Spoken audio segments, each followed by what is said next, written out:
નમસ્કાર મિત્રો, મારી પીકે ગુજરાતી ચેનલમાં તમારું સ્વાગત છે।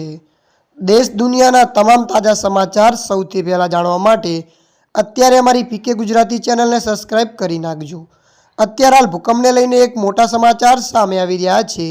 જી હા, આપને જણાવી દઈએ કે માઉન્ટ આબુ પાસે વહેલી સવારે ભૂકંપનો આંચકો।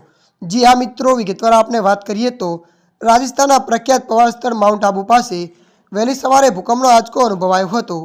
મળતી માહિતી અનુસાર આપણે વાત કરીએ તો સવારે 4:45 નોંધાયેલા આ ભૂકંપની તીવ્રતા 2.6 રહી હતી। ભૂકંપનું કેન્દ્ર માઉન્ટ આબુથી 45 કિલોમીટર દૂર હતું। મળતી માહિતી અનુસાર આપણે વધુમાં જણાવી દઈએ કે તીવ્રતા ઓછી હોવાથી કોઈ જાનહાની કે મિલકતી નુકસાનના અહેવાલ નથી।